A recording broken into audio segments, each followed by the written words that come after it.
Arsenal lose at home to West Ham, as unfortunately it turns out we needed 33 shots. This is the ArsenalVision Post-Match Podcast. My name is Elliot Smith, Black Me on Twitter, Yankee Gunner. I assure you, the next 3 shots we would have taken would have gone in. We were due, as they say. And so if we had not had 30 shots, but in fact 33 shots, we would have won 3-2. Alas, just the 30 shots and the no goals. According to Scott's data, we were more likely statistically to score 5 than to score 0. Read somewhere that we had the same expected goals against West Ham that we had against Sheffield United. And in that game, we did indeed score 5. There's the question, however, though, of the quality of the chances, where they're coming from, how the tempo of our attack, are we getting into the right positions? I think it is time to ask some difficult questions about whether something's broken. Is something broken in the way we attack? Or is something broken with the players we have in attack? Or is it form? Is it just form? And as fans, we are so bad at zooming out because we are so emotionally invested in what's happening game to game. And we tend to zoom so close in that we think the thing that just happened is the most important thing that will ever happen.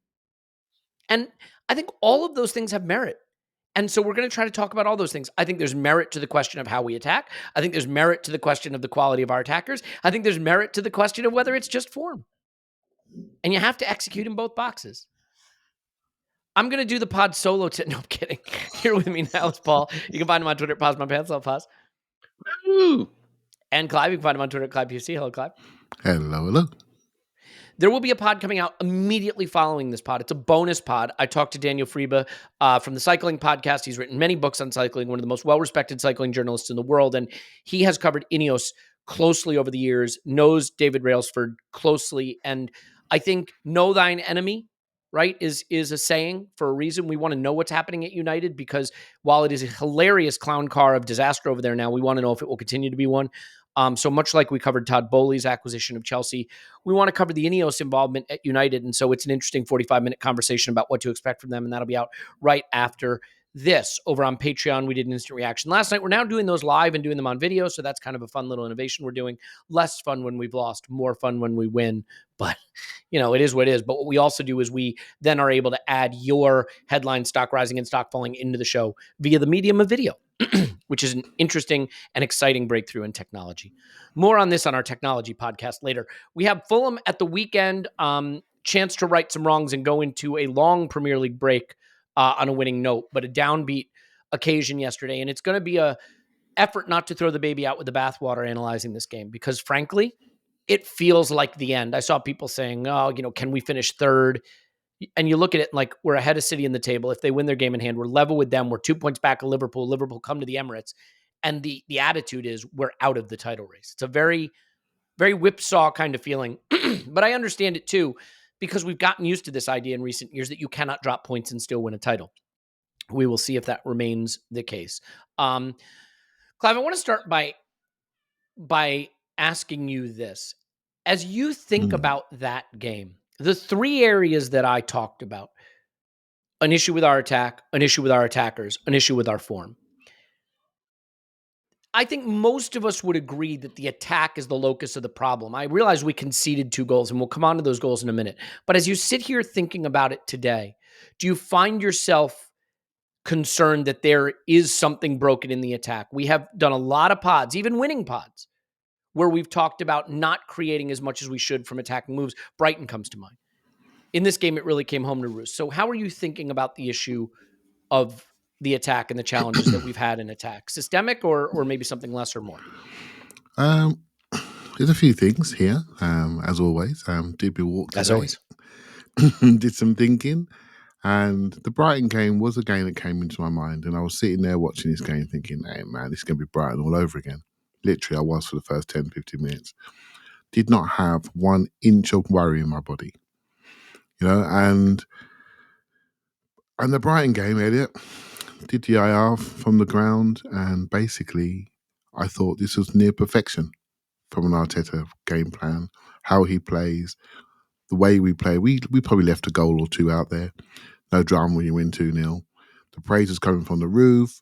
Did a couple of chats with Scott. Scott was saying statistically, we are the best team in the league via his models. I've never seen him say that before. In all the time I've known him, we've never been that team before. And I actually uttered those words. I think we feel like the best team. That was literally a week ago. So here we are after a home defeat, a painful one. And we are doing what we do, which we're allowed to do. We're fans, right? We invest, we hope for a win, we expect a win, particularly at home. It didn't happen. So when I see the words like broken, form, I think, well, there's a hint of truth in all of that. There really is. And when you have certain situations that appear in a game, you then see how people react to those situations. And they don't always react to adversity as you'd hope they would. If we'd gone 1-0 up, I'm sure we'd have galloped away and won this game. But we had to come back. We didn't quite have the emotional intensity and anger in the box, ferocity to win the duels in both boxes, to make sure that we scored, and to make sure we certainly didn't concede what we did concede. And that is the reason why none of us are millionaires, not the nice last week, because we can't predict all the scores every single week. We can't predict what's going to happen.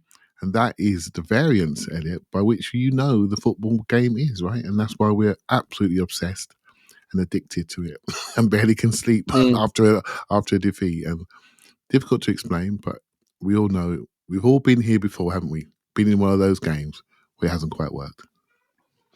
Yeah. I'll restate the game stats, although I think people know them already. And I want to be careful that this doesn't become a stats versus eye test kind of discussion. I think you can look at the stats of this game and still have concerns about how we attacked. But it was 30 shots. It was 5 big chances. It was 2.7 expected goals, the same expected goals as we had against Sheffield United in our 5-goal victory. They had about 1.4 expected goals. Realize the penalty at the end accounts for 0.8 of that. So really more like 0.6 expected goals, because the penalty doesn't matter in the scheme of things. And the statistically, one of the mind-blowing stats, 77 touches in the opposition penalty box, the most in the history of the Premier League, any game that was recorded where a team did not score. 118 deep completions versus 14 for them. They played 1 progressive pass in the game. So, I mean, it was dominance, but I think there are people, Paul, that would say, but it was slow dominance. It was ponderous dominance, that we weren't moving them around enough, that we weren't attacking enough. I'm curious if you would agree with that. Do you think that the attack is too willing to settle for wide positions where defenses are set and have numerical advantages, and that we don't find the central spaces to pull teams around, or the pace and tempo of our attack to create better quality chances rather than just a high volume of them?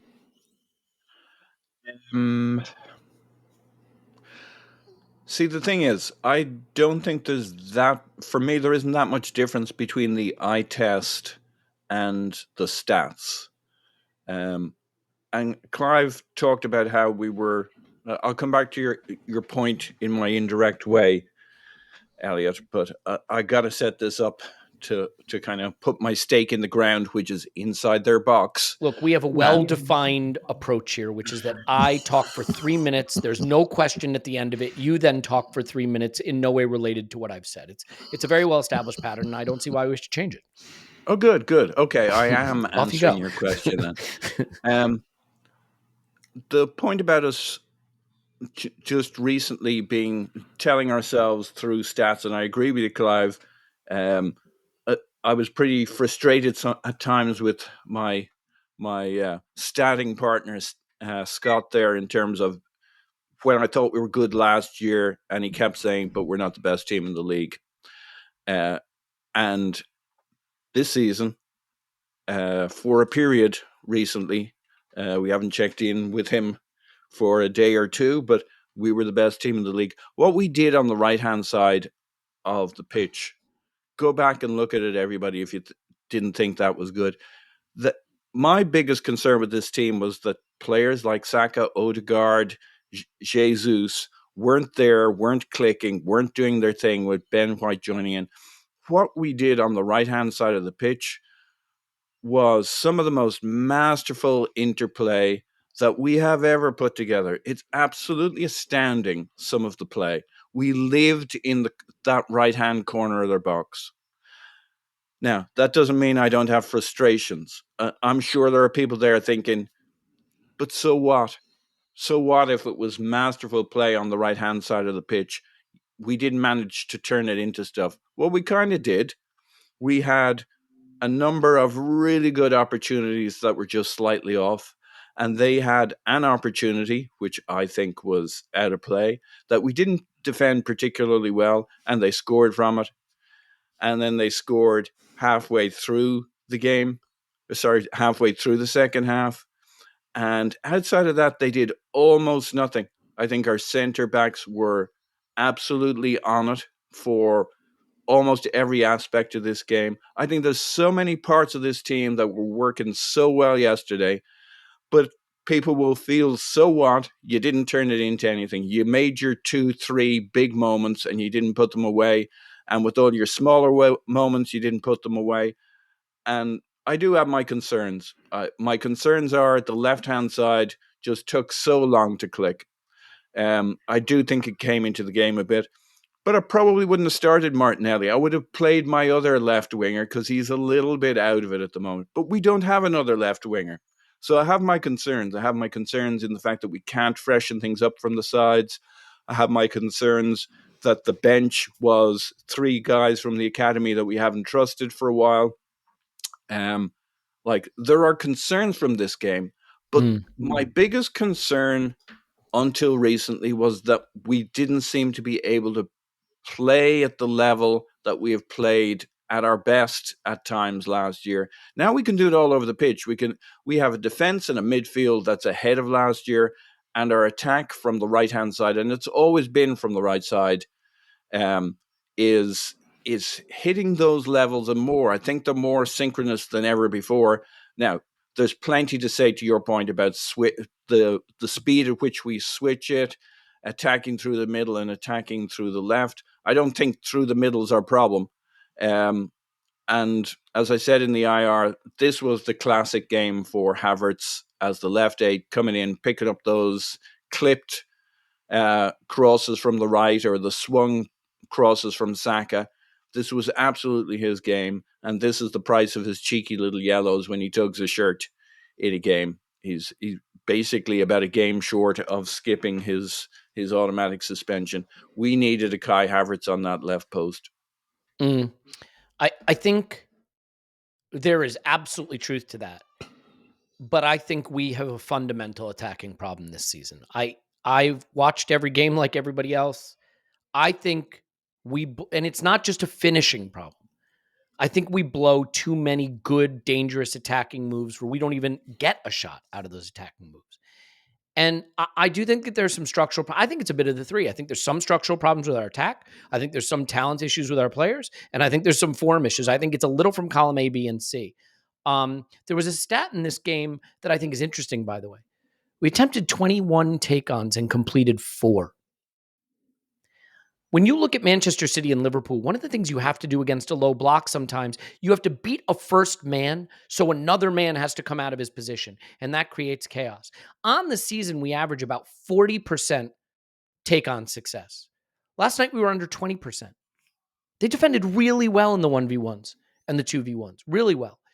And actually, for the season, if you look at it, City and Liverpool are quite a bit better than us in take-on percentage. City are 54% successful in their take-ons.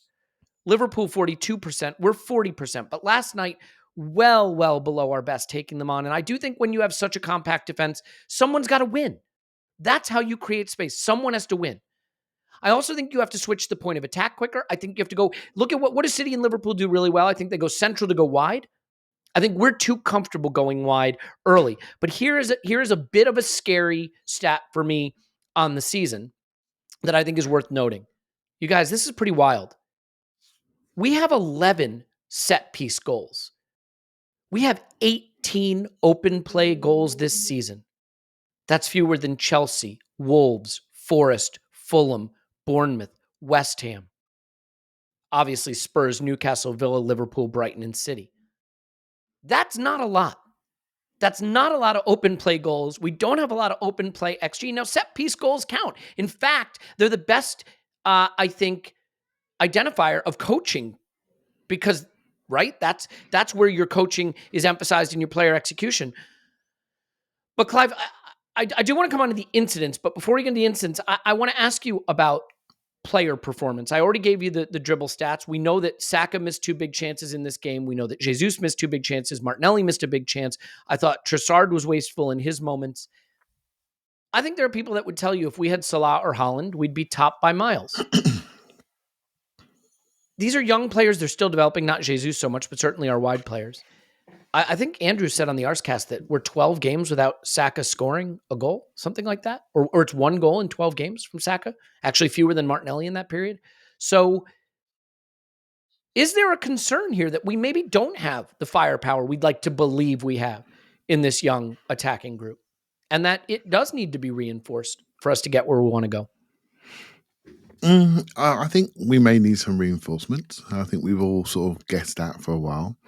We've been using the Highlanders to supplement this group, and they're in various stages of form, trust, and fitness themselves, right? Trossard is the next man up.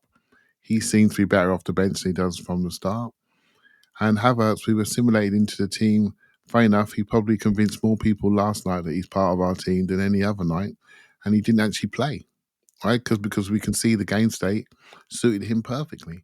So the balance of our front 5, when all fit and healthy and fresh, looks really quite good, actually. I really like it. Because you got the size, you got the speed, you got the one-on-one, you got the creativity, you got everything. You got the ability to rotate and change positions. And I sometimes feel, Elliot, when we're in these situations where we haven't scored, what we tend to do, and I'll include myself in this, so it's the royal we, shall we say. What we tend to do is we lurch away from the beautiful positional play, the interchangeability at Brighton when we were perfect, apart from maybe a goal. And then when we don't score in a different game state, you know what we do? We lurch back to tradition. And we start thinking about a centre forward again, the one-dimensional players. And maybe that is part of our evolution of our team. But also, I ask myself the question, a week or so ago, I was mentioning the fact that we have 11 midfielders that can all move around. When we're 2-0 down at home, in my body, I was screaming for a centre forward. And so we lurch between tradition and the modern no position way, positional football, if that makes sense. And I think that's it. And we're fighting ourselves in this. And sometimes football is that simplistic that you look at the pitch and you look at a Trossard, look at a Jesus, you look at an Odegaard, and they lack presence. Right? If you add to that in different form from Martinelli and Saka, I heard you guys doing the IR, of all our front group, Saka's the one that's closest to last year's numbers. So I would move him out of this discussion. I think he's the one with the most goal contributions. If you look at Martinelli, Jesus, they've dropped away. Look at Odegaard. He's dropped away, but he's now part of our build-up. Why is he part of our build-up? Because Declan Rice drops outside of the block, plays outside of the blocks. Odegaard's got to step into the tulips and play into the block and be part of our build-up. So we've lost our 15 goal scoring player from the edge of the box. And when he was the edge of the box, people say he's taking too many shots. Right? So something is missing, form-wise and personnel-wise for me. And again, football can be very, very simple. I think we do have a problem on our left-hand side. And this team is wired to go right. So Declan Rice likes to take the ball, he sort of goes left and shots back right, and he fires that ball out to Saka. Bullet out of a gun. Right? Odegaard drops out of the central zone, receives the ball. What does he do? Intricate pass to Saka. They're off and running combination. And Paul's bang on, by the way. So the combination play in that right-hand side was a dream. Literally a dream. What does Ben White do when he gets the ball? He brings the ball forward, inverted pass inside, onto Saka on the move. Perfection. Now I want you to tell me 3 or 4 combinations you can remember on the left-hand side of this pitch. You can't. There isn't any sort of uniformity or structure or strategy on our left-hand side. And hence why I've been having a little bit of a chip at Zinchenko, because I don't know what's coming out of his boots and when it's coming out. right? I don't. Can you read it? I can't, right? So, and Havertz is not a ball progressor. He's somebody that you progress the ball to. So Zinchenko's role becomes critical, absolutely critical, because he is the chief ball progressor on the left-hand side of the pitch. Now, I see lots of tweets out there. You see things like Arteta out, Kroenke out, get Xhaka back, right? You see all that. Come on. Oh, No, trust surely me. not. Just clean up your timeline. What the hell are you doing? I Don't go to the For You tab. Never go to the For You tab. Don't do that. I bumped into TalkSport today. I don't know what happened. And basically, the one thing I will say that we missed this season is the partnership between Zinchenko and Xhaka. Because those were the two that progressed the ball up the left-hand side. So Martinelli looks bereft at the moment. Is that fair? Fair comment? Yeah, completely bereft. Yep. When a player's bereft, I've got to be consistent. When Havertz was bereft, I was supporting him, and I gave reasons why he could do better when he was getting better. Martinelli's bereft at the moment. He does not get the ball to his feet with any type of pace. Saka does. Martinelli doesn't. He's standing there, and I'm watching him, and he doesn't get the ball because he hasn't got a consistent service to him. If you want to unlock this attack, first things first, you have to unlock that left-hand side, because the right-hand side is now being not double-teamed but triple-teamed. And that guy is now getting questioned, which is totally unfair. Right? So, and the guy on the left does not get the ball in a consistent manner. There's nobody got a combination with him, apart from his mate Vieira at the moment, who's not available. Right? So, and that's it. So we have to fix that, and then we have to fix maybe how we backfill the centre forward role. Right, but I'll leave that bit of the conversation, Elliot. So we generally, from a tactical point of view, I felt we had too many people playing outside the block, safe, standing behind the ball, 4 or 5 people behind the ball, West Ham standing there, barricading their box, nice and happy, smiling, looking around at Trossard, looking around at Odegaard and say, yeah, go on then, put the ball in here. We're not worried. We got Bowen and Kudos waiting for when you mess up and we'll spring onto the attack. You're not going to move us. What do? They move outside of the central area. They want to receive it into space. They can turn around. We got done by a team with a good game plan that managed the game state really, really well. And sometimes you just got to accept we were beaten fairly and squarely. The first goal looked a bit dodgy. Fairly and squarely. We weren't kicked off the pitch. You know, we weren't bullied by the referee or anything like that. Fairly and squarely, we were beaten by a team that managed the game state really, really well. And sometimes you've got to tip your hat to the opposition, I'm afraid. And look, in isolation, I would say this game is actually more reason to be encouraged than worried, in the sense that, once again, a good team came to the Emirates and was dominated in terms of every way you want to dominate a game. Touches in the box, shots, possession, high turnovers, everything you want to do in a game in terms of how you're supposed to win a game. I think we did. But execution in the box is where games are won. But the game isn't in isolation. And that's what makes it hard. I can absolutely side with anyone who says, Elliot, tempest in a teapot. We played great. Football's weird. We got varianced. It's fine. But I can also sympathize with anyone who says, no, I've seen us fail to convert good play into goals against Villa. I've seen us fail to convert good play against goals. I mean, in the Brighton game, guys, we get a goal from a set piece. Gross finds the side net when he should find the goal.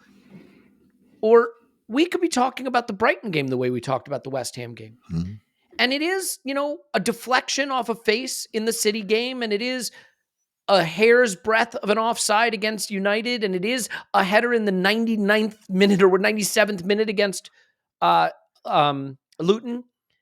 Now, those count. By the way, I'm not saying they don't count. But for all the dominance we have, our games are tighter than they should be. And that isn't tempest in a teapot stuff. That isn't a one-off. Clive, it seemed like you wanted to come back in on that before I toss the next thing over to Paul. Yeah, I suppose I'm not trying to defend anything, because I did feel that what happened against West Ham has awakened the undercurrent of people that feel, just like you stated, Elliot, that we haven't scored enough from the control we have. He's woken the people that think we need a new forward or two. They're all coming to the forefront, and that's right. We go through a period of grief, don't we, when we lose a game? And so you can feel this underlying, it's underlying Trossard's effectiveness from the start of games. The conversations we have, they're being had elsewhere. Zinchenko's effectiveness around mistakes and defending, it's happening, mate. I'm in the ground. I'm listening. Mm-hmm. I'm listening. It's happening, And there was a moment where I think he gave it away, and the crowd like moaned, and Arteta got visibly mad with the crowd, kind of like, don't get on our players' backs. But the crowd reaction is not pre-thought; it's organic. And in that moment, the frustration with Zinchenko was palpable. It's that simple. And this is why I was heading at it, because I do think it's a game for data. I don't always say that, but I do on this occasion. I think it's a very good day for data. But you know what, mate? Half the Arsenal world knows how many touches we had in their box. I guarantee you. Everyone can quote a number, right? So everyone can quote a number of shots. And what that means is the light is now shining on an area of the pitch where we need those very same players to be relaxed, calm, and address the ball with real conviction, not with tension, not with lack of decision. And it worries me now that everyone's now talking about the thing we want the most to happen in a football match, which is scoring goals. And that's where the light's off our keeper. Notice? No one's talking about him anymore. Yeah, he saved a penalty. The light's not on Havertz anymore. Do you see where I'm going? Do you see the narratives, how they grow? The light has now gone to our centre forward. So we talk about centre forward and our two 22-year-olds. And one's out of form, one's got a rucksack on his back, and Jesus is to be debated if he's even a forward. Because I posted a tweet at half-time with the average positions, and I'm going to say it to you now in the DM. I'm telling you, the Jesus position was not a position of a number 9 when your team is losing 1-0 at home. That wasn't it, mate. And so these debates, they're going to happen, and I'm worried about how it's going to impact the ability to stay calm in a crucial moment, the most difficult thing in football, which is scoring. The only thing I'll add, and I'm only adding this because, look, I have to say what I truthfully believe. It doesn't mean I think it's right. It doesn't mean I don't accept that there are other views. I don't think you can just exempt Saka from the conversation of players that need to lift their game. I think that would be letting him off too easy. I think there are talisman players in teams, and those players get evaluated differently, fairly or unfairly. Whether it's Messi or Ronaldo or Haaland or Mbappe or, Salah. If we want to see Bukayo Saka, I think, ascend into that group, then I think we have to evaluate him as the talisman for our team. And our talisman has 1 goal in 12 games in the Premier League. He has 3 open non-penalty goals this season. He's provided quite a few assists and quite a few important moments. We still give him the ball for safety and security. I understand all that. He's getting doubled up a lot. I don't think Ben White's been playing particularly well, and I don't think we've necessarily had the players pulling those double teams away from him the way we should and could. I think we could switch our wingers from time to time. So Martinelli gets to attack on that right-hand side and put in crosses with his right, and Saka could face, a different challenge on the left. But I can't exempt him from the critique because you could look at it through any prism you want. He's unlucky in that he hits the post or that he should do better. I think the other thing I saw from him in this game is that he hit shots. They're hard ones, but like early in the game, he gets in and he curls one right into the hands of the keeper. Now, I'm not saying he should score from that. It's a very hard chance. But, if you hit the target more, if you hit the target harder, if your shots are better, maybe they get spilled. Maybe there are second chance opportunities to clean up. Martinelli is playing like trash. Yeah, I'm not exempting Saka from the conversation. I said his numbers are the closest to last year's numbers. If you look at the other two, they have dropped off significantly, and that's what you'll find is interesting. I think is that Gabriel Jesus is by far our best expected goals player in the team, by far. I mean, he's the closest to elite, near the top of the numbers for XG per 90 in the Premier League.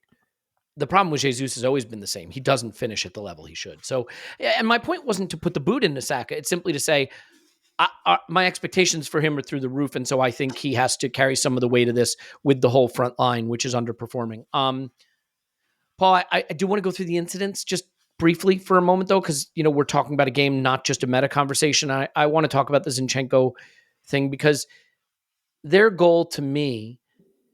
We talk about execution in the attacking box, but let's be honest, you guys. At 0-0, we probably go on to win this game. Game state matters a lot. First of all, game state is why we wind up with 30 shots. But you know this. When you're level, you're a little calmer in front of goal. You're a little less panicked. When you're down a goal, you're trying to score 2 with every shot. You're trying to create the perfect opening with every pass. The pressure when you're down a goal is greater, and the pressure on the opposition when they have something to protect is less. So the first goal matters. And the first goal is a comedy of errors and lack of execution in the box. I think Ben White gets beat twice in the buildup. I think he fails to cover the near post. But Zinchenko gets, he gets in the way of Gabriel. It's a bad move all around. I'm curious how you think of that incident, Paul, and if you could maybe blend into that your thoughts on the ball going out and not having the camera angle to see it.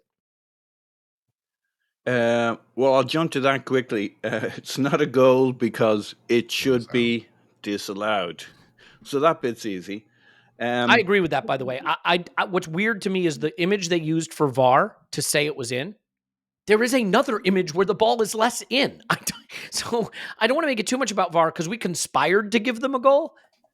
But you got to have the technology to see it. It's twice in a season we haven't had the technology to know if a ball is out. I thought it was more out than against Newcastle. I agree with you, Clive, who typed that into the chat. Yeah, go ahead, Paul. Look, on the goal, there's a lot to be said with the final defending on it. But like the goal comes from the cross in from our right-hand side. And that's not Ben White, that's Saliba over there. He's stretching across to the attacker who's putting in the cross. And it's Rice who's basically our right centre back. He's in the Saliba spot.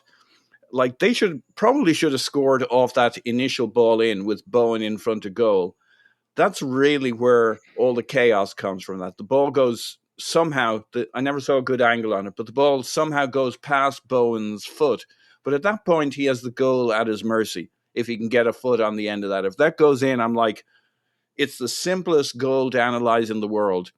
Should the cross have got in? I think Saliba does okay to take a position. It's a really good cross, really good swinging angle cross. It's like you can't really hammer him too bad. He takes up a pretty good position, and it's wide off the touchline.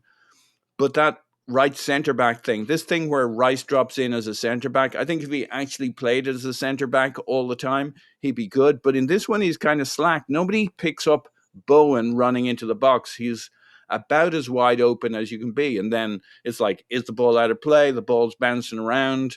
Like you can go to Zinchenko and Gabriel for the final moments of this and the ball ending up in the back of the net. But really, they should have scored. And all the chaos came from the fact that Bowen was effectively unmarked running into the box off the initial ball. That could have been the goal there. And there's a lot less to discuss. In general, we have this issue with Zinchenko. It's not just what he does defensively. I think he makes the simplest version of it, and I think it's a bit more complicated than this, is he makes the other defenders nervous. And so they overcompensate, they overcheat. Like if you were lining up with Saliba, Gabriel, and the left back was a nun in wearing a nun's cassock, whatever that's called, it wouldn't matter that she was actually pretty quick. It wouldn't matter that she was really good in the center of the park and could distribute like a ninja. Defensively, even if she was roughly in the right spot, marking Mo Salah when he cut in, you're going to automatically be doing different things because you're not confident the nun is going to cover the player. You're going to make some nervier choices, should I, shouldn't I moments. I just don't think there's the trust in the back line with Zinchenko there that even though things like on the goal, I'm not sure he does too much wrong, but the other players don't have the confidence around him that he's going to execute his role, and it puts them off their job and they cheat to his or they don't. Because like very often he's in the roughly the right spots doing roughly the right things, and it all turns to a shower of shit. And I just don't look at when you have Tomiyasu there and you have a back four that's like that. We have a defense that can't be beat. And when he's around, I don't think it's really his fault on this goal. And yet we're just nervier. We're skittish. We're like, oh, gee, oh, fuck. Oh, gee, he came off there's a lot of this. It came off people's, and it's not even Zinchenko that it's happening to. So I just have a whole different feeling. I think they do when Zinchenko's the fourth defender. Yeah, it's weird, right? I still can't help but think the bigger issue we have with Zinchenko than his pure defending, are the giveaways, the dumb plays with the ball at his feet. Like there was one, I mentioned this on the instant reaction. He had a back header, like just a blind back header where he's trying to backhead it, I guess, to someone on our team, let it roll down his back of his head, and it was right to a West Ham player and went to them. Like too many times that I think he does that stuff. Whereas in the defensive moments, winning headers and lining up to defend situations, I think he does okay. Clive, so there's that incident. I mean, I don't want to go into the refereeing, but basically, I think we all agree it's probably out. We all agree there should be a camera angle there. It is weird that this is the second time in a space of a couple months that we've had a goal that probably should have been disallowed due to a ball being out of play, not able to be because there's no view of it. Do you have anything to say on that? I don't want to make it a big thing, but it's certainly a thing. I mean, if it stays 0-0, I think that does change the game substantially. Yeah, it looked. I just happened to be sitting right near that, looking down, and my gut feeling was that looks out. He was on the slant down, the little Astro that rolls off the pitch. He was halfway down the Astro when he got it back into play, and so it looked out to me. But a couple of things around the goal, Elliot. How many times this season did it feel like we concede from the first shot?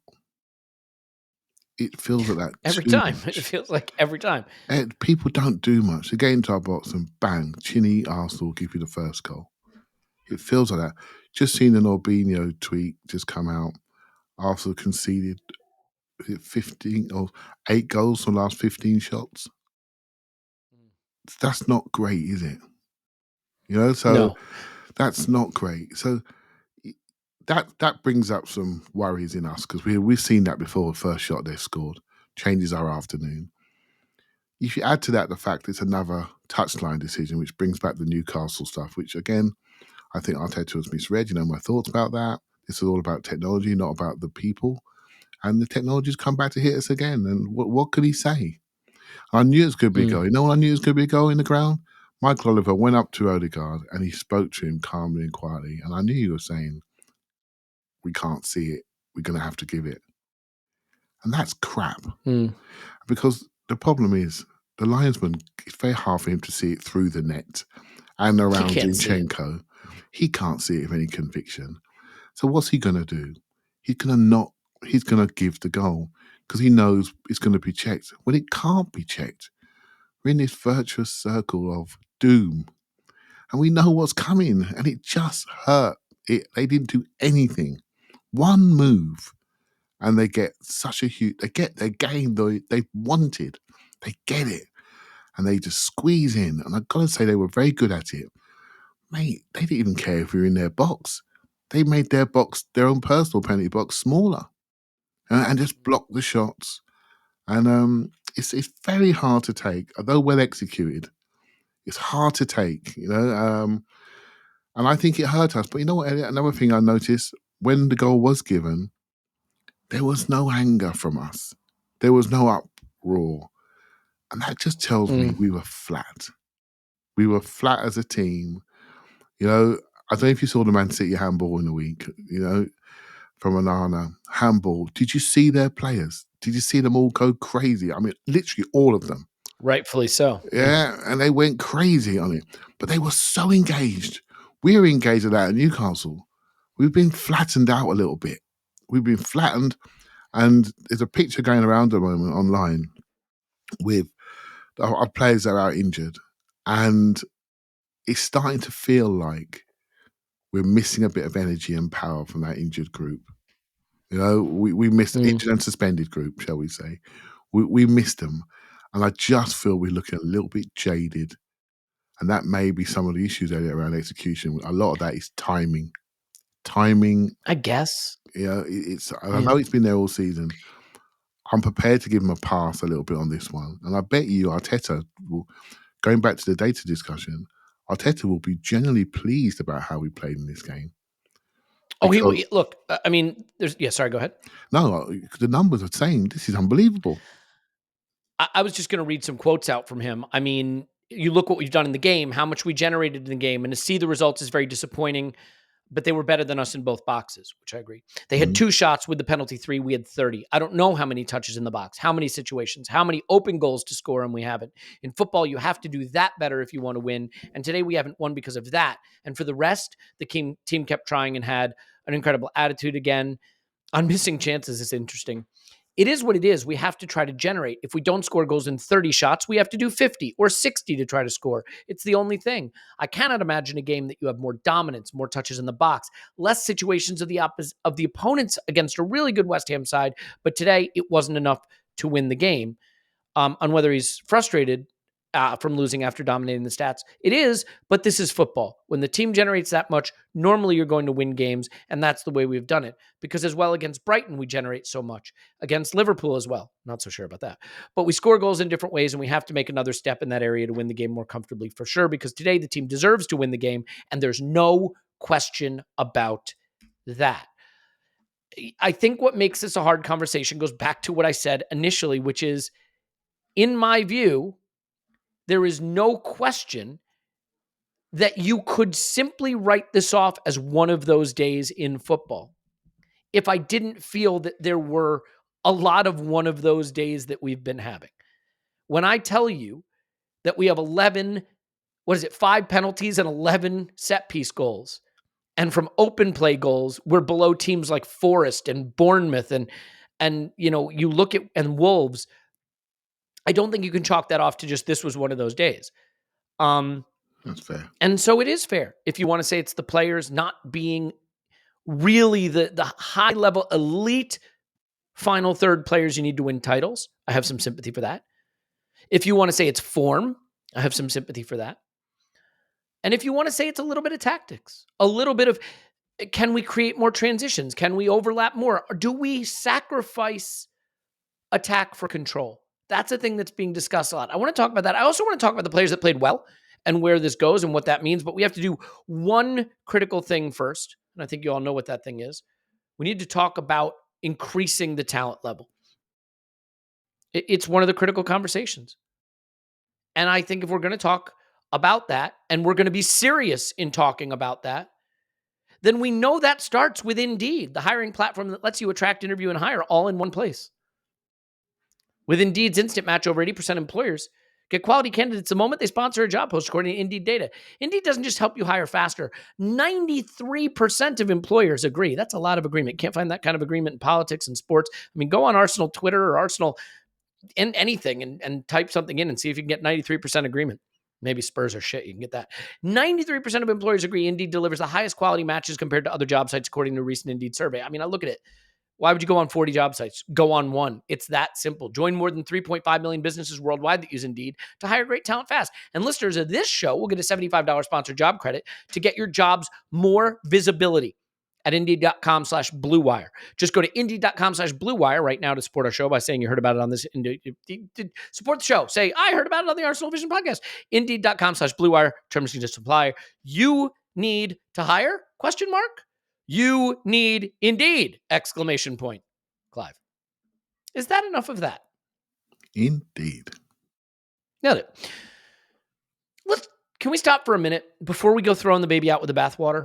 Can we take a minute to do the positives, to talk about the fact, I was looking at my tweets, I was looking at my notes, I was looking at my Discord messages to see where my head was at for most of this game.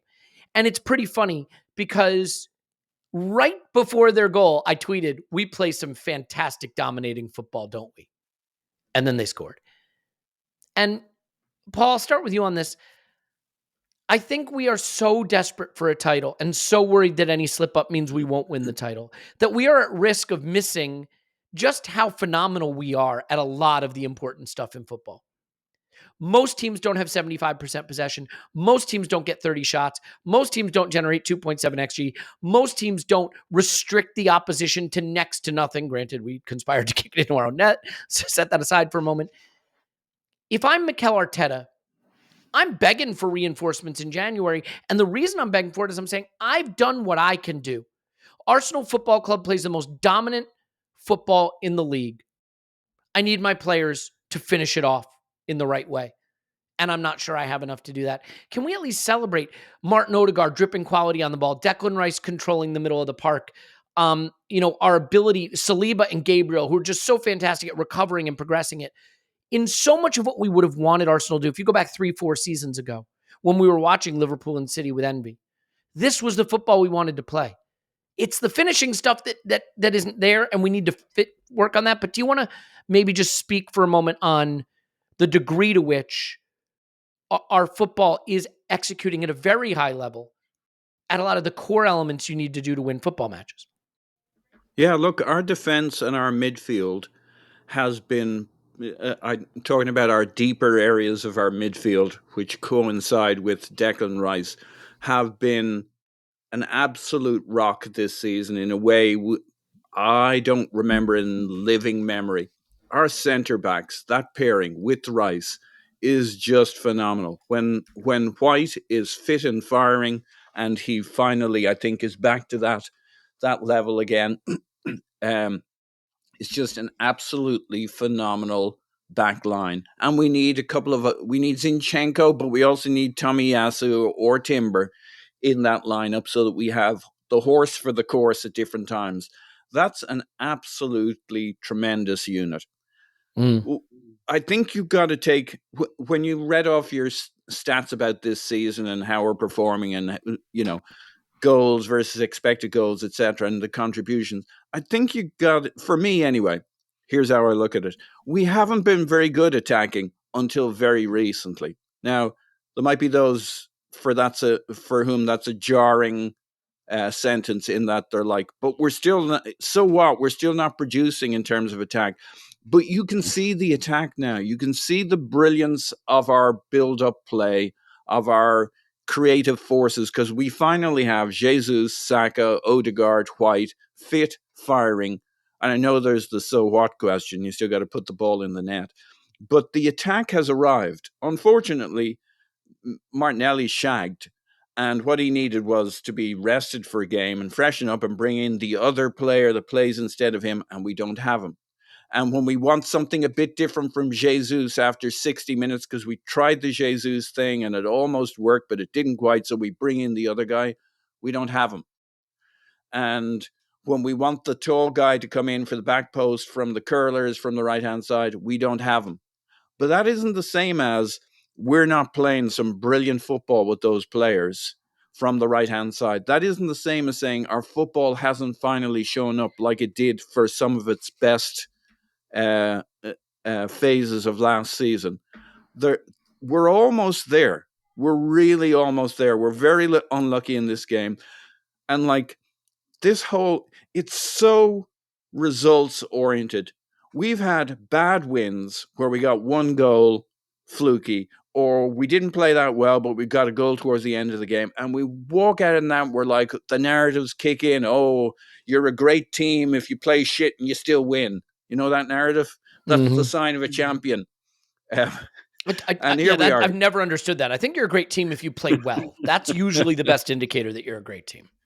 Yeah, now there were some great teams, specifically Man United, who seem to win a lot of championships by playing shit football but still winning in added time. So there's probably a little bit to it, but man, do we lean into, if we win, we're great. If we lose, we're absolutely terrible and the world's coming to an end. I see issues with this team.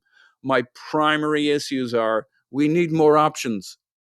And we need more off the bench, and we need to be able to rotate these guys. And okay, we're not going to sign 3 forwards in January, but we need to sign a forward that we're as happy with him being on the pitch as we are seeing Saka or Martinelli or Jesus, and they can rotate, and maybe Jesus plays, moves to the left and this guy plays through the center, or maybe he's a really good goal scorer and left winger, and like Saka does seem to be able to play and play and play. And I don't buy it. We won't tangle over it, but I think your demands of Saka are entirely unreasonable, but we won't get into it. He's 22. He's absolutely fucking fantastic. And I'm sorry he doesn't keep putting the ball in the net all the time on demand. And yes, he's going to have chances and he's not going to take them. But I watch other players. I watch Haaland. I watch Salah. They've plenty of games where they've chances where you can't miss that chance. And they did. They lead the Saka league in did- big chances missed. Of course they do. I totally agree. By the way, just to be clear, my point was I rate Saka as our best player. And as such, have but that doesn't- expectations on him that you exceed see- 1 goal in 12 games. Yeah, but that's on you. That's on you, right? Well, I think it's on you him have too, you know. expectation. No, it's not. He's Do you doing think that's everything. enough of a return for him at his level, as his caliber? I of think player? he's doing absolutely everything that anybody could reasonably ask of this guy. And yes, it's frustrating. And yes, he has every second game he has a chance you can't miss. But guess what? Those chances can and will be missed. They're usually under 50%. And you get a chance out of nowhere, or you're like, I just think he's been fantastic. Yeah, he could put the ball in the back of the net a bit more, but that's pretty typical of a 22-year-old. He does it pretty well. And like, I just don't think we, the collective we, should go there to looking at Saka. He's the best fucking thing we have, and I think he's doing great. And the problems are that we're not switching it to the left, that we're not getting the contribution from the left, that we're not mixing it up enough that it creates the space for him that he can do his thing. Now, don't get me wrong. I'd like to have seen him put one. It would have been really nice if he'd put 1 or 2 of those away recently. I think he's doing fucking great. That ain't where our problem is. I'll say that much. And we should protect that internally with our dialogue and put the pressure where it needs to be, which is we need other areas to step up. We really do. I guess. I mean, just see it differently. I mean, I think if Mohamed Salah Really? had 14 goals this season, as a Liverpool fan, you could say that's not where the problem is, and you'd be right. But Mohamed Salah should get 20 every season. But Mohamed Salah's guys charging down the left-hand side of the pitch, I get it. opening up his side. I get it. He had 1v1 versus Zinchenko, or none in a cassock, ran around here and had the goal at his mercy. Okay. But so if we're going to be fair, then you watch it. Whoever's listening. Saka had 6 players to beat time and time again. Okay, just everybody listening, just watch it. Judge for yourself. I'm not going to put my thumb on the scale. Just go watch the moment where Saka is played in by Odegaard, clean through on goal with no defenders between him and the goal, and has a heavy first touch and hits the post. And that happens to every player. Off his right foot? It's a really... From a hard angle? No. Just watch it again. The first touch takes him too deep and too wide, and now he's got a hard angle. He is in. He is completely in. If his first touch is controlled closely, he opens his body and he passes it in the goal. And by the way, every player, like Haaland has that happen. Salah has that happen. Mbappe has that. That's not my point. My point is that we shouldn't have sacred cows in the sense that you cannot, the player who's playing best can still play better. Saka is in our front line by far our best player and our player playing the best in my view. I don't think that exempts him from an inquiry into whether he is delivering enough at this moment. And I realize there is a thing about Saka too, where criticism of him is not taken particularly well. There's no question Martinelli and Jesus need to do better. And if you want to do the finger pointing thing, you can point it there first. I think the whole front three, all of them, Bukayo Saka will go home after that game and say, I left some stuff out on the pitch there, as any great player should. And I'm sure he will give it to Fulham in response. But if your best attacker is 1 goal in 12 and had a big opportunity in a game to turn it and didn't take it, he's going to certainly be looking at himself. And I don't think there's anything wrong with us saying it as well without saying that I'm getting stuck in. I don't think he should be exempted from the conversation, Clive. That's more my point. Yeah, I don't think he should be exempted, but I also don't think we should be spending the amount of time we are spending talking about him when... Well, I agree, but Paul brought it back there, so I blame him. A really big low. And I think that's the interesting conversation, because that's the guy that's really out of form. As I said, which guy? Sorry, Martinelli. That's the guy Yeah. Mhm. we're talking about. We should be talking about the effectiveness every 3 days of our centre forward. We should be talking about that. Do we have the right type of centre forward to allow Arsenal Football Club to evolve? Because the one thing that's on my mind at the moment is a lack of connectivity between our front three is a concern for me. I did see something saying that our front three have scored 10 goals this season, just between the front three. Now, Saka's got a lot of goal contributions. So I look away from him. If you want to pick on the goal stat, and suddenly Saka, who's started in our team as a left back, moved over onto the left wing, moved over to the right wing, and now Elliot. And I will agree, Paul, up to a point. You can't mention Saka to mention Salah. One's 22, one's a 30-year-old player, multiple African Player of the Year. Yep. £400,000 a week, and about to go to £100 million odd to Saudi Arabia to end his career.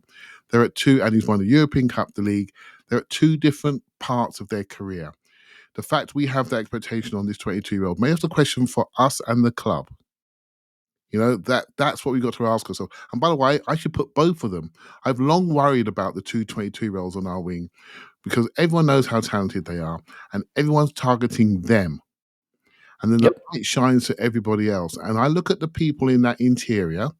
Jesus, we know he's great when he's great, not always great. Havertz, we waited a while, and he's here now, just about. Odegaard, he dropped away, hip injury, he's come back, million touches, hasn't quite hit the goal scoring point of view yet. Trossard, we're not sure we're going to get there a little bit. One game brilliant, one game not so brilliant.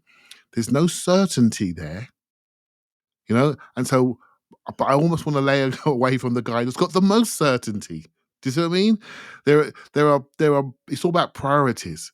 There's one guy that's doing it, and the others I've mentioned throughout this season have had far greater barren periods, which are quite concerning. The fact we're second is a miracle. It's a miracle. It's down to a collective defensive structure and a collective way which we attack and set pieces. And in some ways, down to coaching. Yeah. In some ways, that should give us hope. Because if we didn't have the set piece goals, and the control, we'd be nowhere. That should give us hope. You should give us hope. Yeah. Because when the form returns, and we're talking about this in late December and the January window is about to open, when the form returns to that front three, we can keep them healthy, fit and fresh. The upside is much bigger than it was last year because our ex-year gains was nowhere near what it is this year. So we are on the right trajectory, although I have worries about Martinelli, really. I'm worried about the left-hand side. I really do. I worry about it because Paul's rightly said it's having an indirect effect to how people can key on our right-hand side. It really is. It's having a massive effect. So we have to either change how we connect in our front three and maybe cradle the team with fullbacks, either make more underlapping runs. We lacked running through yesterday. We have to create some distraction to create space for the talents that we have. At the moment, it feels a little bit uniformed. We get the ball wide very early in our phase play, and then we sit and watch and hope they can come out of dodge with their legs intact. Then we play from there. And what teams are doing, fairly and unfairly, and West Ham were fair, they are not letting us out of that little cul-de-sac. They're not allowing us to connect, and we are not being aggressive enough to underlap or overlap those guys who create them the space they need to do their stuff. And when we look into the middle of the box, I'm afraid our centre forward is standing right next to the guys on the wing. And I don't care, mate, that can't work in that game state. If we're 2-0 up, it works. If we're 2-0 down, it doesn't work. Yeah. Can I add on that? I agree with everything Clive says. I think the difference between this year and last year in terms of our attack, I think we're now finally really clicking on the right-hand side. The problem is, no matter how brilliant we are, mincing them and rinsing them on the right-hand side, they know where the attack's coming from. And last year, we could hurt them from either side. And say what you like about Xhaka, as simple as he made his game, he made it simple. The patterns were there. They all keyed off each other. It got Martinelli into more attacking positions where he could hurt their defense. Something's a little off this year. It hasn't hit the heights. Martinelli looks a bit jaded. We don't have the options. We don't like Trossard. We're still kind of, where does he play? Zinchenko, I think his defensive concerns now are taking away from our game generally on that side. And the whole left-hand side feels unworked out. And we got a bit of a jaded Martinelli. We need some depth. We need some rotation options. We need stuff off the bench. After 60 minutes, we should have brought on players that took us up a level, that stretched legs, that gave them new things to think about from the left-hand side. And I think we went down a level, weirdly, when we brought on our subs. So it's not like I don't see problems here. I just think actually the right-hand side is not our problem. Those guys are starting to find each other at their highest levels, but they need stuff from the left, which will also open up the middle. I really think it's all about the left. Then Jesus even will have a little bit of room to, but when they know it's coming from the right, they can lock down everything else. Clive?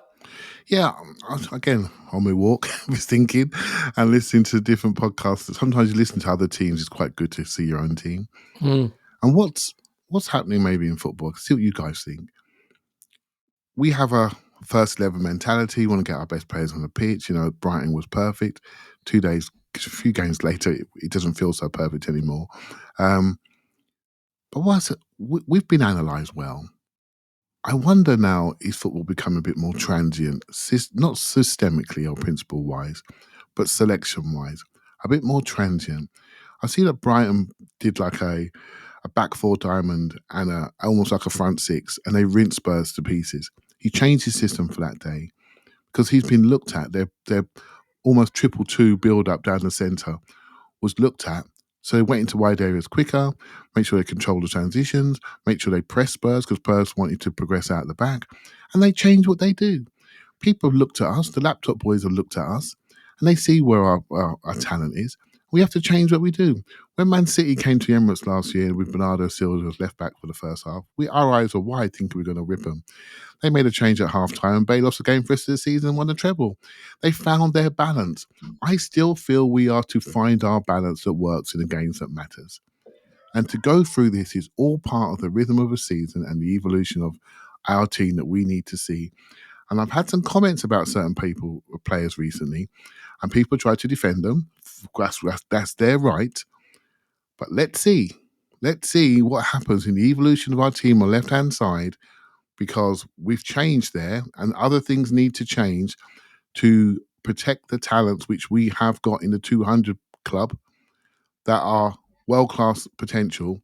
We have to readdress that side of the pitch and what it looks like.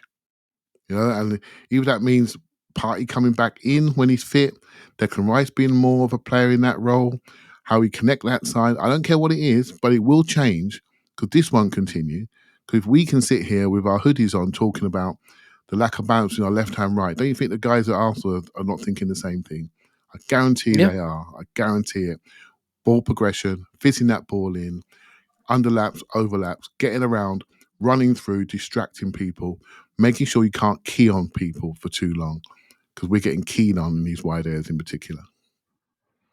It's not a surprise we're having this conversation because we got a guy on the left who scored 15 last season, 15 non-penalty goals, who's on 2. And a guy on the right who scored 12 non-penalty goals last season, who's on 3, halfway through the season. And if they finish on 4 and on 6 by the end of the season, I guarantee you we will not finish on top.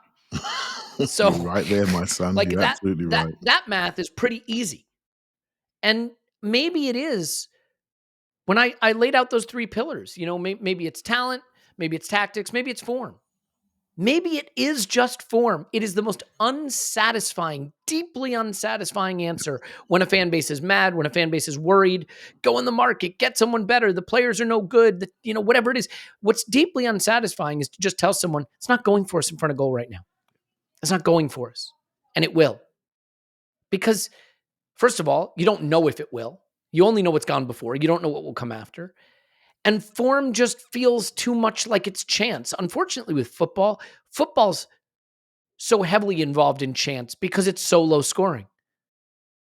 I mean, if the camera angles are different, it's 0-0 at halftime and we probably go on to beat West Ham. Mavropanos' header, You want to hear something pretty incredible? We had 10 chances in the game that were better on expected goals than Mavropanos' header. 10. What's a header, If half by of the those way? fly in, it's 5-2. His flies in. None of ours did. You know what I mean? So it's like, it's deeply unsatisfying to put things down to form. But, I mean, I watch how we play, and I don't know that I see something we're doing wrong. I watch Liverpool a lot too to try to see the difference in what they do. Liverpool games are more stretched than ours. And maybe that's by design, because maybe they want to be able to create more transition moments where they can get players into space. And maybe there's something to that. We'll see over the course of a season, will Liverpool's more stretched games mean that they concede more goals and wind up dropping more points? Or will it allow their dynamic attacking players more good opportunities to win games than ours get in a very compressed part of the pitch? We play more like City, but we don't have the battering ram in the middle. We don't have the dribblers on the edges, at least not based on take-on success rate right now. So, Clive, you want to come back on that? Yeah, I just want to say that again. The Liverpool Arsenal game was a very direct game from both teams. We were quite direct. They were quite direct. So the game was naturally stretched. We chose not to allow them to counter press us, and they were trying to do the same thing. This is what I'm saying about the game. The game is changing, mate. It's changing where we're doing different things on different days. I promise you, the game in that first 13, 40 minutes was Brighton at home, repeat. It was. We were just, mate, we were just going to win. And that goal changed everything.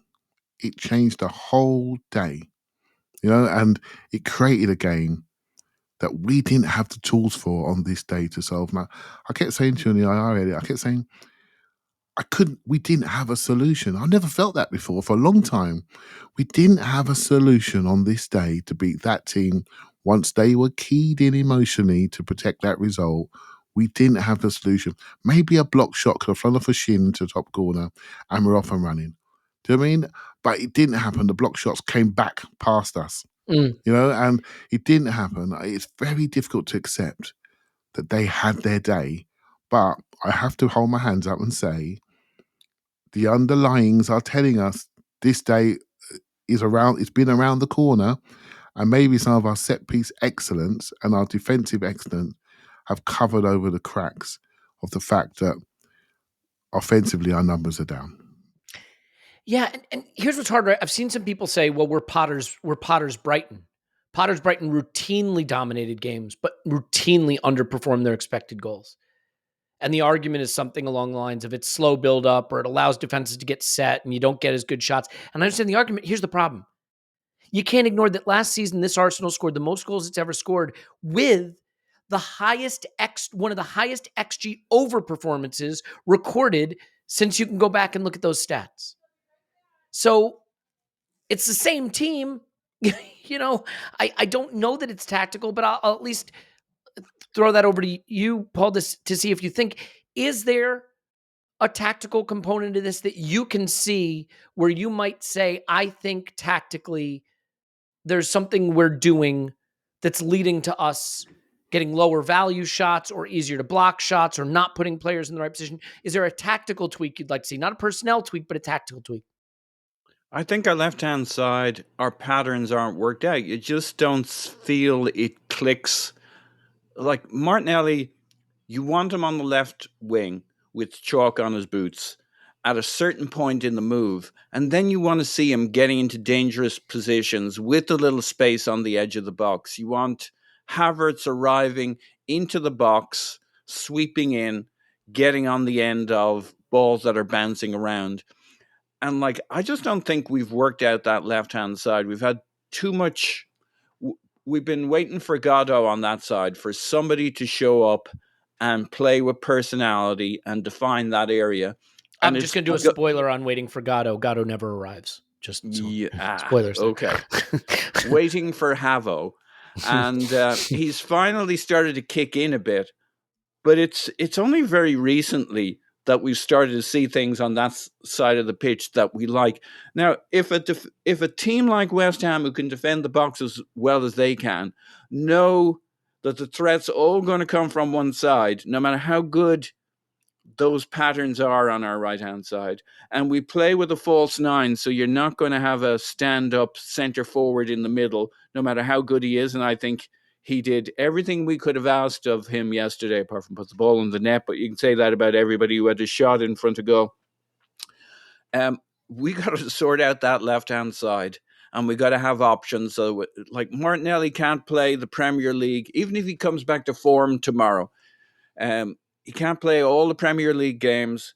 He can't play Champions League at the emotional intensity it's going to be. When I look at the second half of our season, I see real issues for concern, and it's mostly about options and depth. And I don't know if Havertz will ever get the simplicity that Xhaka brought to his game. In terms, there are other ways of doing it. It's not just Xhaka isn't this unicorn who's the only guy who can play the left-hand side.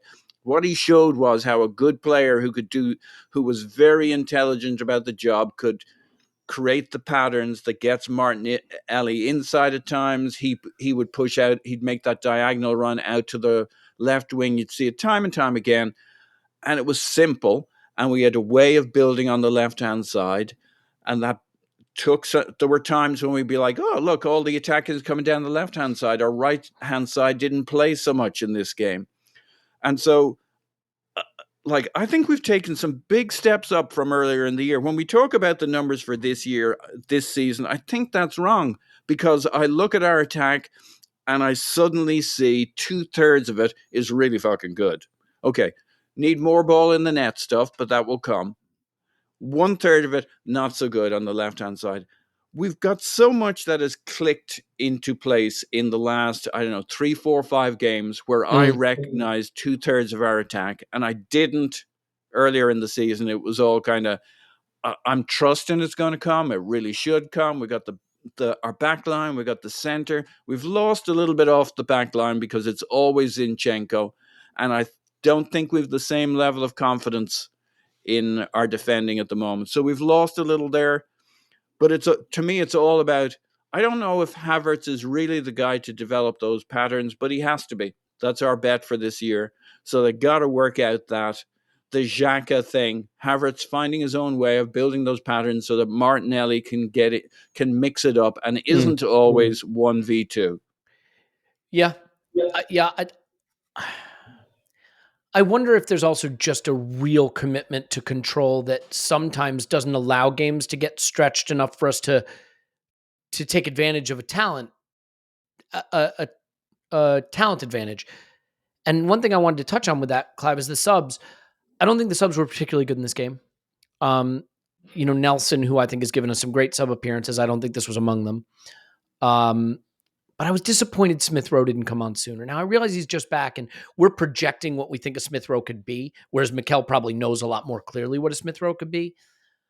But the 78th minute, right? Yeah, I think that's a reflection, Clive, of the fact that I'm not sure Smith Rowe is a controlling player, is an off-the-ball player in terms of pressing and counter-pressing, things like that. But we know he's a direct player. I mean, he almost had that one. That would have been special if he was able to get his head to that ball when he made the deep run into the box to the back post. Were you a little disappointed not to see him sooner? Because especially I thought in the left 8 that Trossard grafted and did all the things that, we know he will give you, but I don't think the execution was very good. I would have loved to have seen Smith Rowe get an earlier shot at that. Yeah, sometimes I feel like a Smith Rowe meanie, I call myself, because I listen to everybody talk about Smith Rowe in the pre-pods. I feel like he was going to start. I'm thinking, well, Trossard's going to start. He's surely going to start. And he needs to start. He needs to do well because his future needs to be as an interior. But I'm having concerns about Trossard as the second midfielder in a midfield 3, if you know what I mean. I don't think he can play facing his own goal, if that makes sense.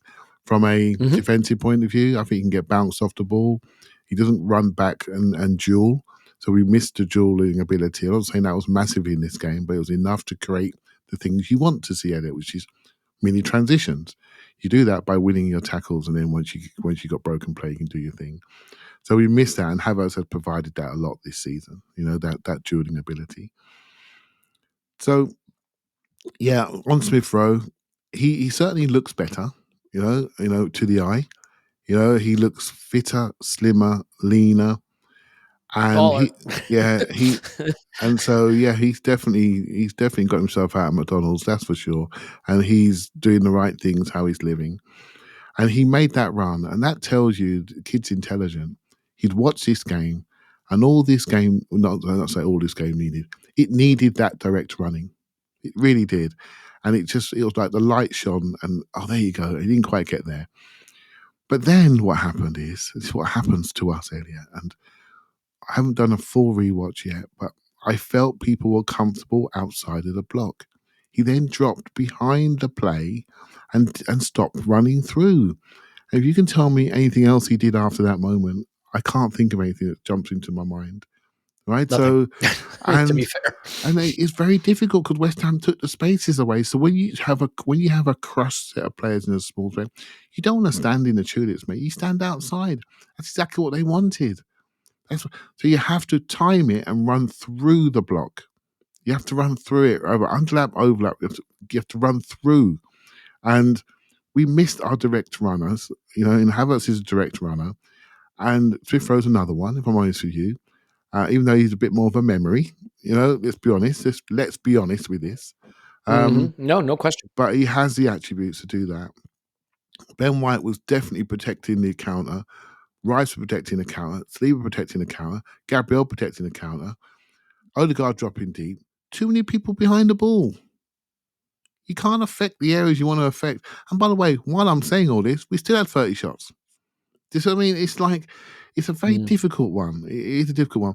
If I project forward, I'm thinking, okay, what's next? What's next for us with Smith Rowe, Nelson, Eddie? If you, young man Elliot, is comparing Saka to Mohamed Salah, you're not the only one. And that means expectations have raised in this group. They've raised in this team where we lose a home game, the world ends. So that's what people are thinking. Then I'm asking myself the question, have we got time for projects anymore? Have we got time for these tail enders to get where they want to get to? Or do we take the money for them and put it into the bank to get the glitzy YouTube players that we all seem to want? Right? Do you see what I mean? Have we got time to wait for these players? Is Nelson really going to do it? Is Eddie really going to do it? Is Smith Rowe really going to do it for us? Or do we have to have these painful conversations? And I can hear people shouting into their phones right now. I don't know. I think I got a feeling on the ceilings. I think I have. Smith Rowe's probably the one I have the most doubt over because I just think his potential is sky high. But we just don't know about himself, his body. But there's something in that boy. Do you know what I mean? There's something in there. I wouldn't like to turn away from it.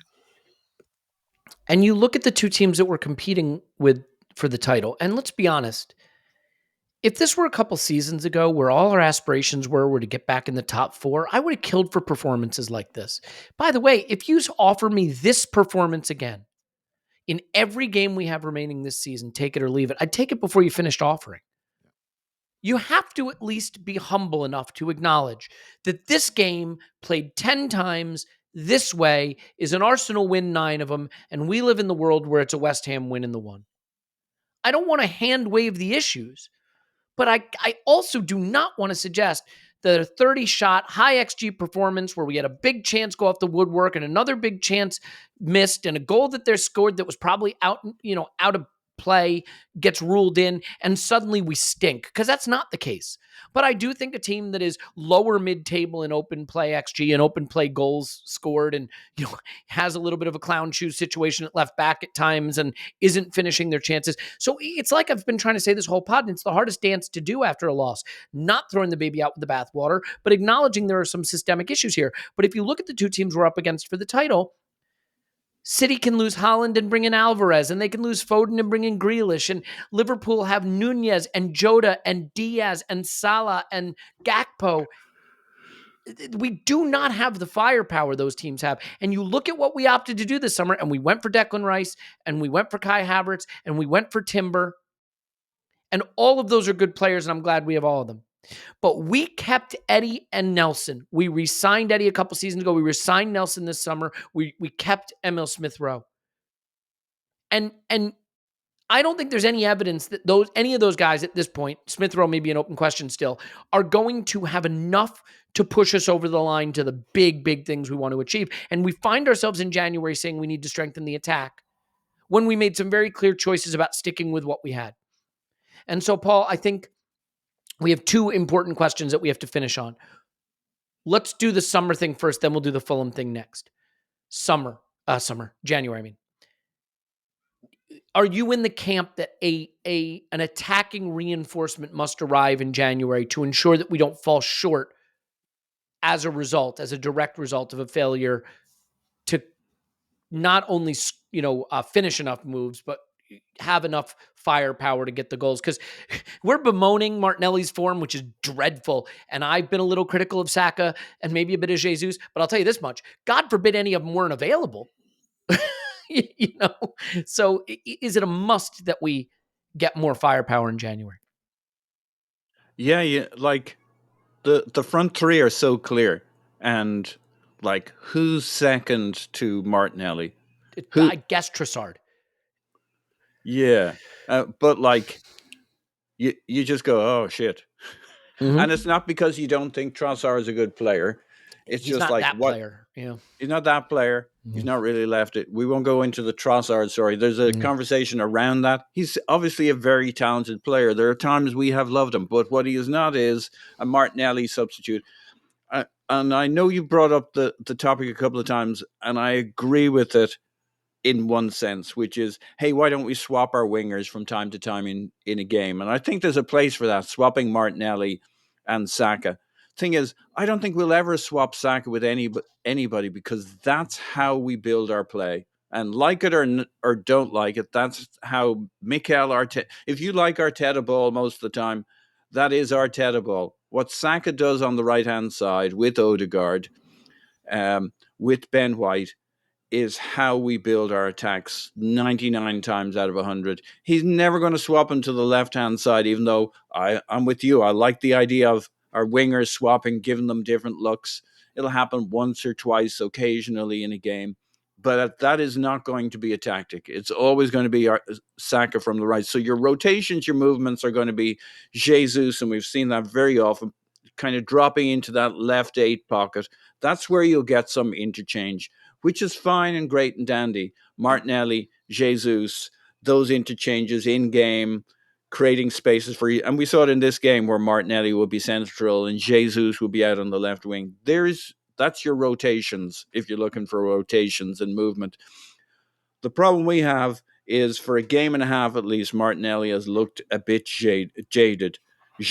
I was going to go with the Brazilian there. Jaded. Jesus. Jaded. And yep. And there's just nobody. Like, we could try somebody else instead of Jesus at striker, but it won't make us better. Like, the drop off between the front three, I don't see us buying 2 forwards in January, but we need one who comes with goals. And I know we're all about center forwards at the moment. I just don't think we're to get a really good center forward. People talk about Haaland. Look at the money that's been sent on center forwards that haven't solved other teams' problems. So if we can find a great center forward in the Haaland mold who'll give us goals, like Man United spent a lot of money on Højlund. We shouldn't get too hung up on the name of the player, but you can spend a lot of money on a forward and he doesn't really move the needle for you. I think we need a left winger with goals. So, because Martinelli can play central, we can do different things with different players. We need a guy who's as good as the other 3 when he joins the attacking line is really what we need. And it's going to cost a lot of money. Yeah, Clive, thoughts on that? Yeah, so I can mix and match some things in forward areas. I can, in my head, I can put Havertz there and we can play Partey and Rice together and put Havertz as centre forward. I can put Trossard as centre forward because we've seen it and it's worked. You can play Eddie, because I was calling for Eddie to come on in this game against West Ham because I felt we needed a direct centre forward to occupy people. As soon as he came on, we had 2 big headers. So I'm not totally against Eddie, shall we say, because so we can do things there when we're fit. We can use Vieira out wide.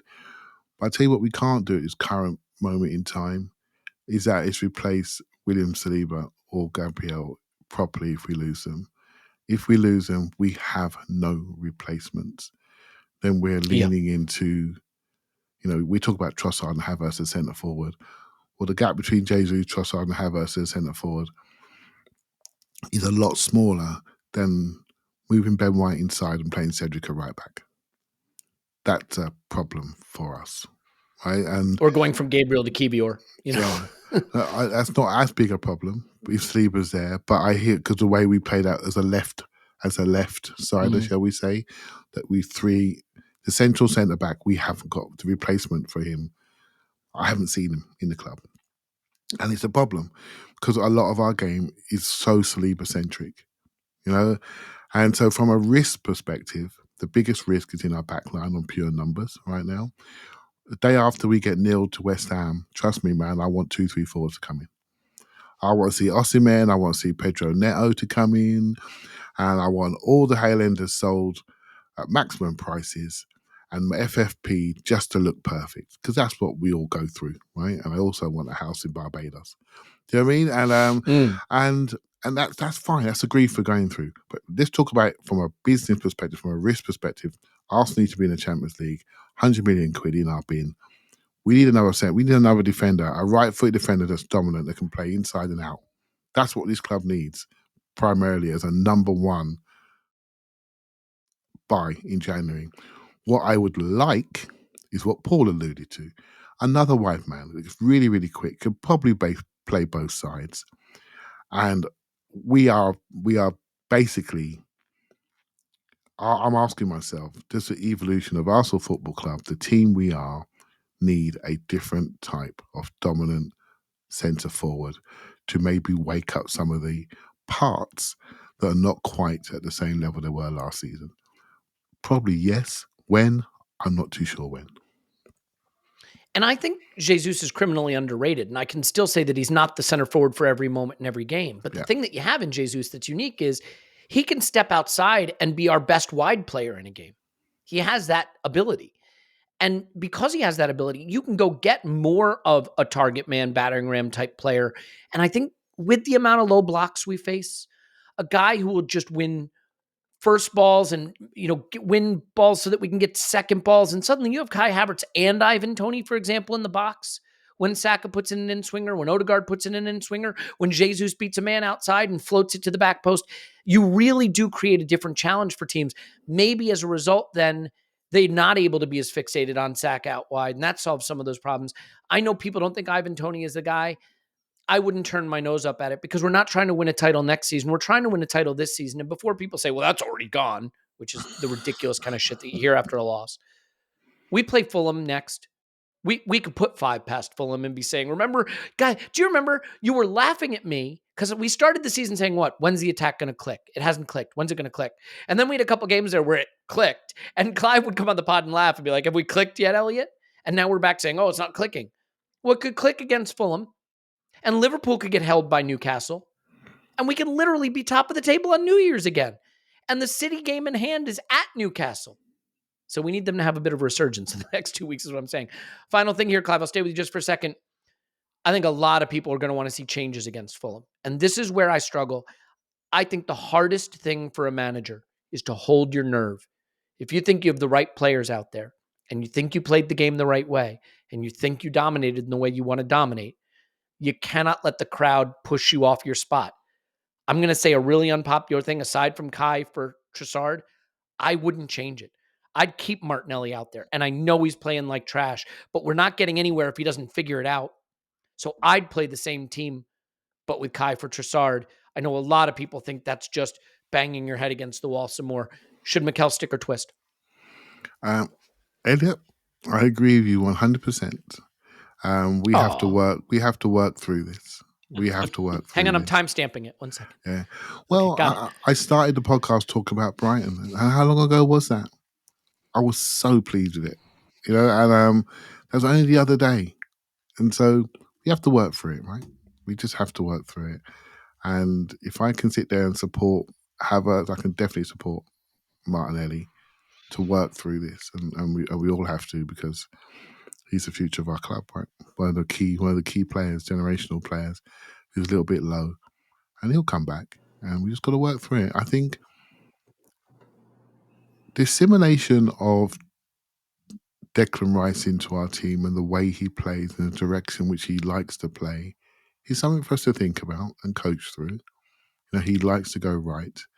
A lot of our players like to go right. I think we've got some work to do there. That's just a little pattern change, to boost the other side of the pitch. But hey, look, that's easy done, man. That's a session. That's one training session. The way these guys absorb information, it's not the end of the world. We've just got to stop conceding that first goal from the first shot. Teams don't deserve what they're getting from us, that's for sure. But we'll be fine. We'll be fine. Yeah, I think so. Paul, you get to finish on this. I stick with it, and it's not because I'm playing favorites, but I can't picture a world where we win the things we want to win this season if Martinelli has become a player who we can't rely on, or Jesus isn't the striker we hoped he would be, or they don't score. And so while you could say give Leo the chance out wide, or you could say give Nelson a start, there's not a world for me where Nelson becomes the left winger and we go on to win the title in the Champions League. Maybe I'm wrong, but I don't see it. Fulham don't have a great defense. I would give these guys the chance again in the hopes that you unlock something, and then you go on that warm weather break and you have 20 days till the next Premier League fixture and you can go out feeling good, as opposed to Martinelli going out feeling like he lost his place right before the break, having shit the bed against West Ham. I'd stick, but I'd just bring Kai back. Would you twist? No, I think you're spot on. I think you, especially given our options, you just let Martinelli go at it. He needs a game where he's a bit of joy and he starts to enjoy the game again. And maybe that's Fulham. What you really want is an option off the bench to take him off after 60 minutes if it's not happening for him. And that's our real problem. We don't have the options now. We may well have in this game with Kai back in, Trossard off the bench. It's not perfect, but we do have an option there. Yeah, I think you start Martinelli. I'd start our new left attacker that we buy in January if I had him, but we don't. And give Martinelli a game to get freshened up and to get hungry and to have competition. Competition's a great thing to take some pressure off you so that you don't always have to do it. And to do that extra thing, and all these guys need a little competition. But right now, yeah, you go again with the same team, bring in Kai. It'll be a totally different game. It'll be Fulham away, not West Ham at home. The names are different. The game will be different. The look will be different, hopefully. I was thinking as we were winding up our analysis, what we should really be doing. Clive keeps talking about Brighton, and it just keeps reminding me we should do our analysis of our games 2 games afterwards, because then you know what happens next. Good and point. You see the context. Yeah, and we would never talk about games the same way if you talked about them a week later. Like who wants to hear an analysis from a week and a half ago? But you would never analyze them the same way in many aspects of it. You just to your wouldn't. point, if we play this team and win 5-0 against Fulham, we're going to look back at the West Ham game and say, yeah, we were playing great football. It was just one of those days. And the Fulham game, it was one of the days where it goes for you. Now, having said that, to be fair, if we play the same way and have all the same problems and lose to Fulham, then we're going to see that this was a big issue. So, certainly your highs won't be as high and your lows won't be as low looking back. And it doesn't mean you wouldn't criticize and analyze. I just think you'll see the context a little bit more instead of what this feels like a one-off, how we feel against West Ham. And certainly in the extremes, it's a bit of a one-off. But we look at like this was a game in which we were dominant, and yet it was a disaster. And guess what? Your analysis, you don't really join the dots till the dust is settled and you see what it really means over a number of games. Like, who cares the result of one game? There's always going to be a result in a season. This isn't a knockout competition. And so we draw these big conclusions, and there are conclusions to be drawn, but it's going to take a little time to sort out what's important and what's not. The left-hand side thing has been a theme for a while for me, so that's where my mind goes on this. We got issues there. I think it's pretty clear when we sign that 17-year-old center back, though, we're going to have all our issues fixed. Get Jarell Hato in, and it's all fixed. Stan, Mbappe, and Osimhen in January. Get your checkbook out. Just kidding, but not really. Let's leave it there. Clive's on Twitter. Clive PFC. Thanks, Clive. Thank you very much. Paul's on Twitter. Pause my pants. Thanks, pause. Woohoo! Losses are really hard to talk about, and really hard to talk about objectively, and really hard to talk about in a way where you don't overstate the drama of the negatives or sweep them under the rug. Thankfully, we don't talk about losses very much anymore. We used to be really good at that. Thankfully, we're not in practice much anymore, and hopefully we won't be for a long time. There'll be patron stuff prior to the new year, but I don't think there'll be a main pod prior to the new year. So I do want to wish everyone a very happy and healthy and wonderful and prosperous and joyous and Arsenal-filled new year, title-filled, trophy-filled. We wish you all the best. Thank you for sharing your 2023 with us. I think it's been a good one. Maybe not as good as we'd hoped, but a good one by comparison to some, at least purely from a football standpoint, obviously. And I think 2024 can be even better. So here's to you. Love you so much. And we'll talk to you after Arsenal 10, Fulham. No.